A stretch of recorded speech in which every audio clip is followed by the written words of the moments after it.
నమస్తే, welcome to సత్యాగ్రహి. నేను శివాని. మన దేశంలో రాజకీయ నాయకుల పరువు అంటే ఎలా ఉంటుందో తెలుసా? అది ఎప్పుడు వాళ్ళ జేబులోనే ఉంటుంది. మనలాంటి సామాన్యులు ప్రశ్నిస్తే చప్పున బయటకు తీసి ఇదిగో నా పరువు, దీనికి నష్టం వాటిల్లింది, దావా వేస్తా అంటారు. కానీ అదే పరువును వాళ్ళ ఇంట్లోనే బజారు పాలు చేస్తుంటే మాత్రం కళ్ళు మూసుకుంటారు, చెవులు కూడా మూసుకుంటారు. అవసరమైతే స్టేజీలెక్కి మైకులు కూడా విరగొడతారు. అవును, మీరు గెస్ట్ చేసింది కరెక్టే. ప్రస్తుతం తెలంగాణ రాజకీయాల్లో సోషల్ మీడియాలో హాట్ టాపిక్ గా మారిన బండి భగీరథ్ ప్రయత్నాల గురించే ఇదంతా. తన కొడుకు చేసిన పాడు పనికి దేశం మొత్తం ఉమ్మేస్తుంటే తప్పును సరిదిద్దాల్సింది పోయి న్యాయం కావాలని అడిగిన మీడియా మీద, సామాన్యుల మీద పరువు నష్టం దావాలు వేశారట. అసలు బండి సంజయ్ పరువు ఎక్కడ పోయింది? దాన్ని బజార్లో పడేసిందెవరు? ఈ కేసులో అసలు నిజాలేంటి అనేది వీడియోలో తెలుసుకుందాం.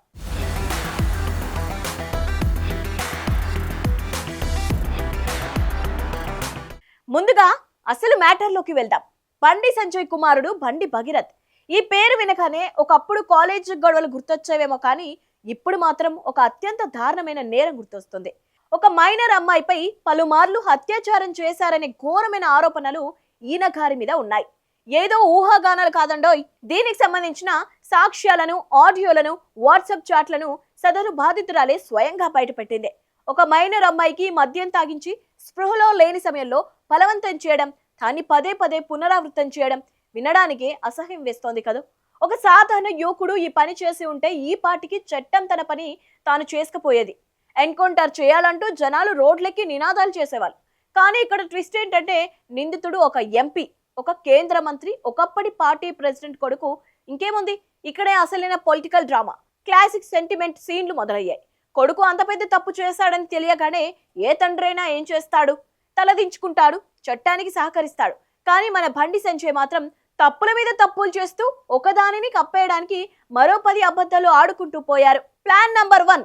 కేసు బయటకు రాగానే బండి సంజయ్ టీం సోషల్ మీడియాలో ఒక వింత ప్రచారం మొదలుపెట్టింది. ఆ అమ్మాయి మైనర్ కాదు, మేజర్. కావాలనే మా కొడుకుని ట్రాప్ చేసింది అంటూ బాధితురాలి క్యారెక్టర్ నే అస్సాం పంపించే ప్రయత్నం చేశారు. తీరా చూస్తే సర్టిఫికేట్లు బయటపడి పోక్సో యాక్ట్ కింద కేసు బుక్ అయ్యేసరికి ఆ ప్లాన్ అట్టర్ ఫ్లాప్ అయింది. Plan number 2.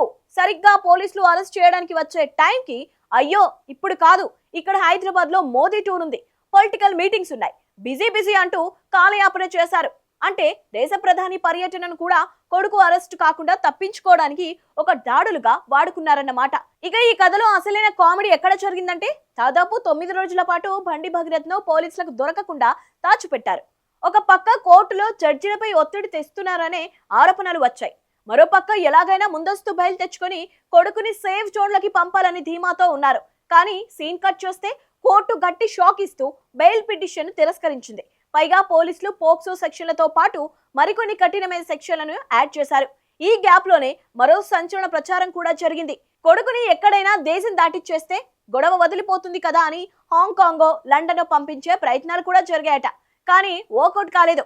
అప్పుడు ఎంటర్ అయ్యారు మన సీఎం రేవంత్ రెడ్డి. మీడియా ముందర గట్టిగా వార్నింగ్ ఇచ్చి కొడుకుని దాచింది చాలు, చట్టం ముందు ప్రైస్ పెట్టండి అని చెప్పిన మరుసటి రోజే భగీరథ్ బాబు పోలీసుల చేతికి చిక్కాడు.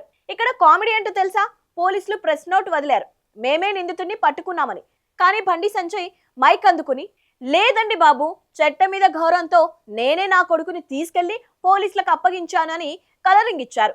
అబద్ధం చెప్పినా కూడా అందులో ఒక లాజిక్ ఉండాలి కదా బండి గారు. మీరే అప్పగిస్తే మరి ఆ 9 రోజులు ఎక్కడ దాచారు?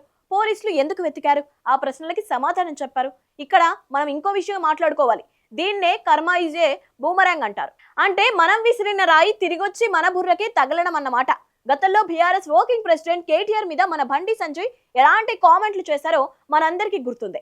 2022లోను, 2025లోను, మొన్న 2026లోను కేటీఆర్ పై అత్యంత అవమానకరమైన రీతిలో ఎలాంటి సాక్ష్యాలు లేకుండా బండి సంజయ్ నోరేసుకొని పడిపోయారు. దానికి కేటీఆర్ ఏం చేశారు? చట్టపరంగా బండి సంజయ్ పై కోర్టులో పరువు నష్టం దావా వేశారు. అప్పుడు పరువు నష్టం దావా నోటీసులు చూసి మన బండి లైట్ తీసుకున్నారు. కానీ ఇప్పుడు తన కొడుకు భాగోతాన్ని మీడియా ఛానల్స్ కడిగి పారేస్తుంటే ఆ పరువు నష్టం అనే నొప్పి ఏంటో ఇప్పుడు బండికి కూడా తెలిసి వచ్చినట్టుంది. అందుకే ఇప్పుడు ఏం చేస్తున్నారు? తన పరువును కాపాడుకోవడానికి తప్పుల మీద తప్పులు చేసుకుంటూ పోతున్నారు. తన కొడుకు తప్పు చేస్తే దాన్ని ఒప్పుకొని బాధితురాలకి క్షమాపణ చెప్పాల్సింది పోయి ఎవరైతే న్యాయం కోసం మాట్లాడుతున్నారో వాళ్ళ మీద, కొన్ని మీడియా ఛానల్స్ మీద పరువు నష్టం నోటీసులు పంపిస్తున్నారు. భలే ఉంది కదా న్యాయం. విచిత్రం ఏంటంటే కోర్టుకెళ్లి ఈ కేసులో నా పేరు వాడకండి అని Bandi Sanjay stay తెచ్చుకున్నారట. Media channels కు కూడా నోటీసులు ఇచ్చారు. ఇక్కడ బండి ఒక చిన్న లాజిక్ మిస్ అయినట్టున్నారు. బండి గారు ఒక్క నిమిషం కూల్ గా ఆలోచించండి. అసలు బండి సంజయ్ కొడుకు కాకపోతే ఈ సమాజానికి భగీరథ్ అనే వ్యక్తి ఎవరో తెలుసా? ఆయన ఏమైనా దేశం కోసం ఒలింపిక్స్ లో మెడల్ తెచ్చారా, లేక సమాజ సేవ చేసి అవార్డులు అందుకున్నారా? ఆయన ఒక పొలిటికల్ లీడర్ కొడుకే కాబట్టే, సమాజంలో బాధ్యతాయుతమైన పదవిలో ఉన్న వ్యక్తి ఇంట్లో పెరిగిన వాడే కాబట్టే ఈ కేసుకు ఇంతటి ప్రాధాన్యత ఏర్పడింది. రేపు పొద్దున ఇదే భగీరథ్ బాబు పాలిటిక్స్ లోకి వచ్చి ఓట్లు వేయమని జనం మధ్యలోకి వస్తే అప్పుడు కూడా నేను బండి సంజయ్ కొడుకుని, కానీ నా పేరు పక్కన మా నాన్న పేరు వాడకండి అని మీడియాకు నోటీసులు ఇస్తారా? తప్పు జరిగినప్పుడు తండ్రి పేరు వాడుకుంటారు. అధికారంతో పోలీసుల నుంచి తప్పించుకోవడానికి తండ్రి పదవిని వాడుకుంటారు. కానీ కేసు కోర్టు వచ్చేసరికి మాత్రం నా తండ్రి పేరు వాడద్దు అనడం ఏ రకమైన లాజిక్ బండి గారు? మీ పరువును బజార్లో పడేసింది న్యాయం కావాలని అడిగిన మీడియా ఛానల్లో మాలాంటి సామాన్యులో కాదు, మీ ఇంట్లో పెరిగిన మీ కొడుకే. నిజంగా మీకు అంత పరువు ఉంటే ఆ పరువు నష్టం దావా మీ కొడుకు మీద వేసుకోవాలి, కానీ బాధితురాలి తరపున మాట్లాడే వాళ్ళ మీద కాదు.